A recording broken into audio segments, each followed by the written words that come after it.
Hello, it's John from Hart Junction. Welcome to another video.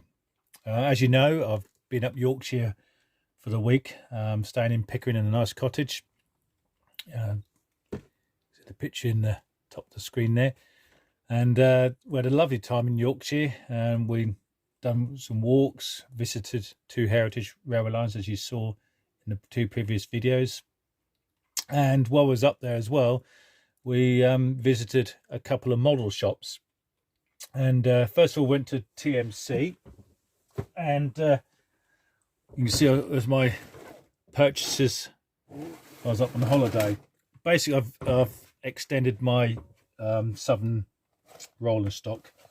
I haven't got much because I mostly got Mk1s coaches and some sort of Great Western coaches and XLMS ones. So I also wanted to sort of stock up my Southern stuff for my spam cam I bought at Alexander Palace, and also my Southern engines already got like the S15 and the Lord Nelson. Just bear with me.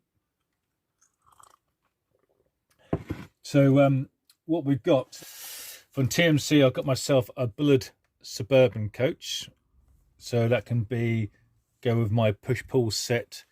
I got Alexandra Palace, so I can make it a 3-coach set, so I can have it in the middle. So Bullard Suburban composite coach, BR Southern. So I've got that. TMC.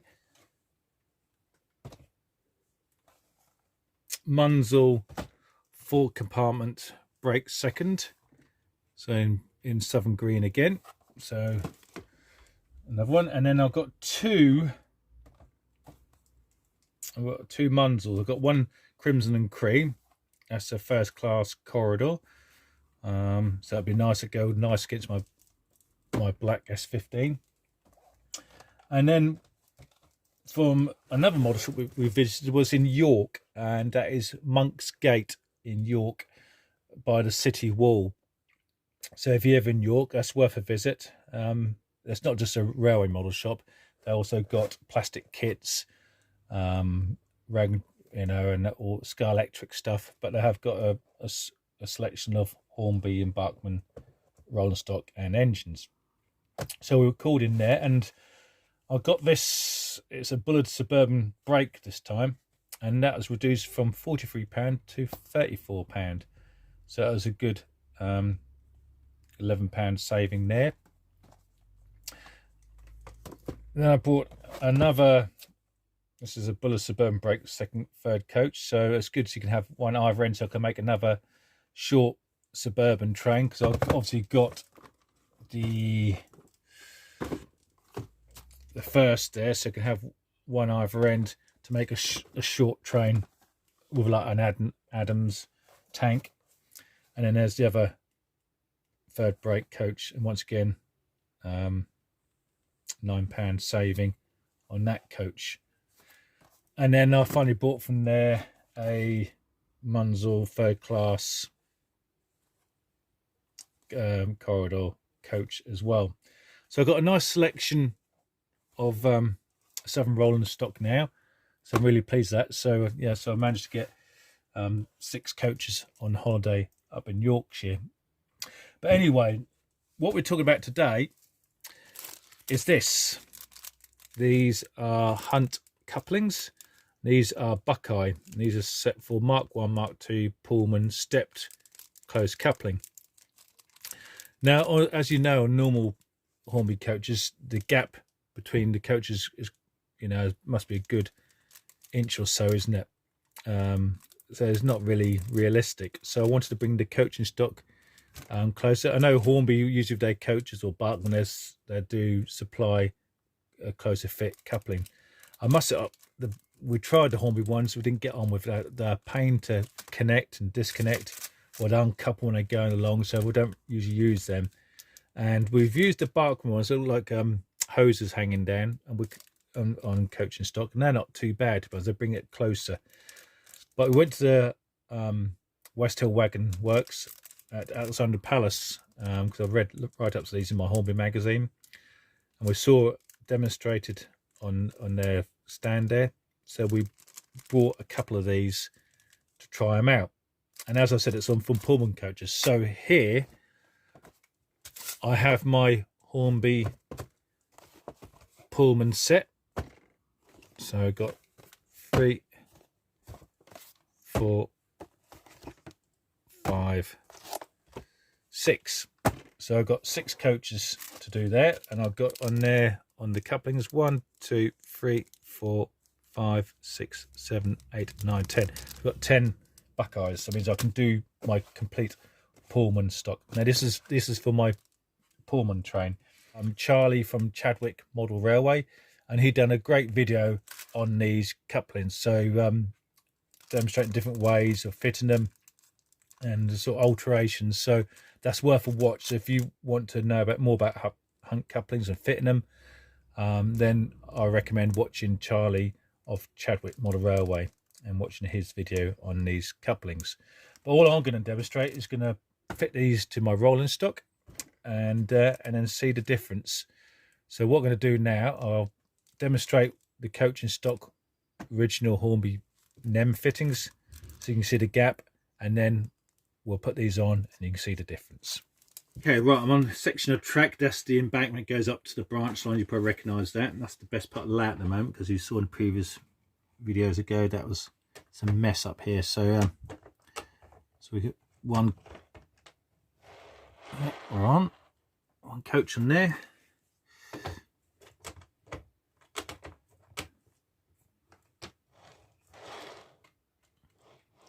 Come on, get on there. You can see the, if I zoom in there,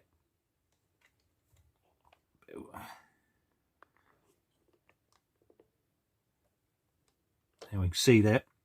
See, there's a little bit of a gap there. You can see it's quite, when they sort of move about. But when the gap is, it must be good. Well, I said I exaggerate before. It's about an inch. It's not an inch. It's probably about a centimetre gap around the coach. But you can see the gap there, like on that bankman, the gap between the 2 coaches. And so obviously I want to bring these closer now, so you get an idea. These were the standard Mk1 couplings we get with the coach when you buy it from the shop. So what we're going to do now, we're going to fit the buckeyes, and we'll see the difference on the coaching stock. Okay, so back at the workstation up in the loft, got my couplings, got the coaches there, and I've got narrow point pliers, ball nose pliers, and I've got an offset one as well, because obviously with here on the Mk1 inside, if I just highlight it, I don't want to get this right. Just there, you ain't got much room to play around. Just got to nip them two lugs together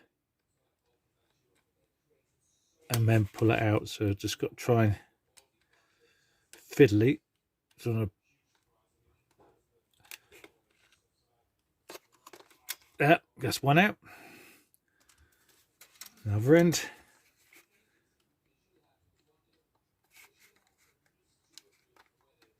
And the other one goes out.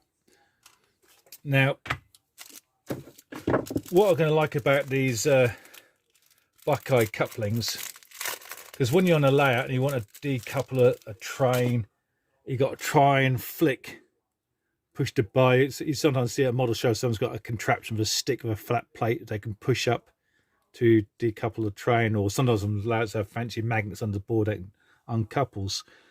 But for quickness, these magnets, look at that. There's a strength in them. There is a real strong pull on the magnet. So we'll fit these.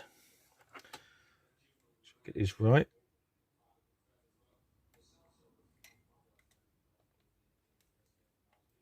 Just push it in there. Yeah, there we are. That's one. The other end.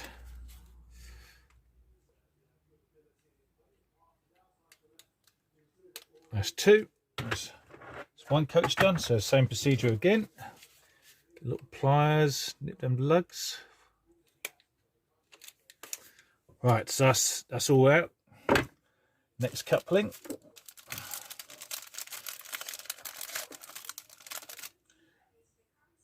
Right. push it in there.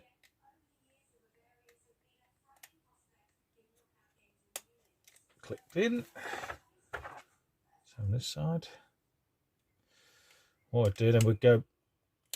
Yep, they're both in now. So what we're going to do now, you can see now. Look, they look. You know, it's yes,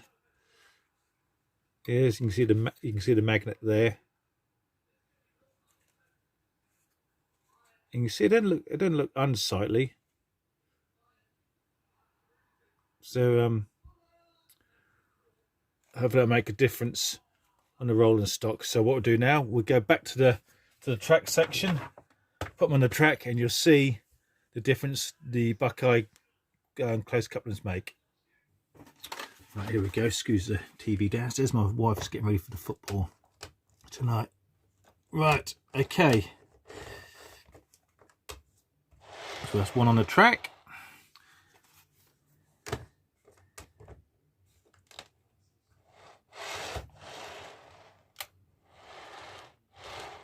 That's two on. And actually, it doesn't look much difference, to be honest. Close coupled at all. There's still that gap.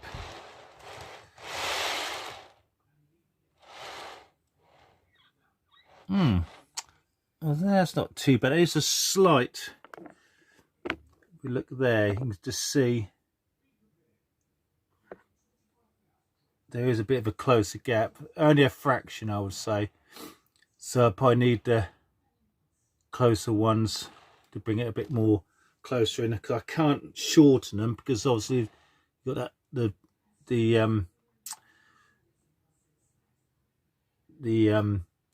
it nips the lugs to when you're at the back to push it into the NEM socket, so you can't cut them off. But you can see it's easy to pull apart. See, nice and so it's going to be easy when you decoupling the train. So I'll see if I do extra shorter ones, because this was a trial and error at the show. See how that works. So what I'll do, I'll go back on their website and try another lot, but it has brought it in a bit closer. There is definitely a closer gap, and you see that. No, oh, I didn't want that to happen. It's now stuck in a tunnel, but I was frantically pushing it side to side, demonstrating the strength of the magnet, but obviously that was too extreme, and it's now decoupled and it's gone whizzing back in the tunnel, so I had to get it out. But there you can see the Hunt's couplings. Will I buy them again? The answer is yes. I've now know to go for the different ones, so I can go on their website, order online, and I'll put a picture and a link of the Hunt's website in the comments below so you can see. And yes, I will be buying more from them. Try different couplings. I do ones for wagons. I also do pivoting ones for wagons. So so there's plenty of different options in there. So worth the investment. Of all the couplings we've tried, I would say that they're probably my favourite so far. So would I recommend these couplings? Yes, I would. They're the best couplings, close couplings we've tried. They're easy because you can pull the magnets apart. So when you're changing locos or taking a run stock off the layout, you ain't got to worry about trying to fiddle around pushing the bar to uncouple it. So it is make it more easier for that. They're probably one of the best we've used for couplings. We've tried different other ones, and we haven't had much joy. So so the question is, do I recommend them? The answer is yes. So, you know, if you haven't been on their website, please go to Western Hill Wagon Works, put it in Google. I'll put the link in the comments below so you can see. Go to the website itself, and I don't think you'd be disappointed. Like I said, they do different variants. They've got a pivot one for wagons. So obviously wagon's a bit more tighter than a coach because they've got a bogie. So you know, these are good stuff. So so I will be buying these again, and to improve the rolling stock. So I hope this video has been informative. I hope it's been of help to you. Thanks for watching as always. We'll see you in the next video, and as always end with stay safe and keep modelling.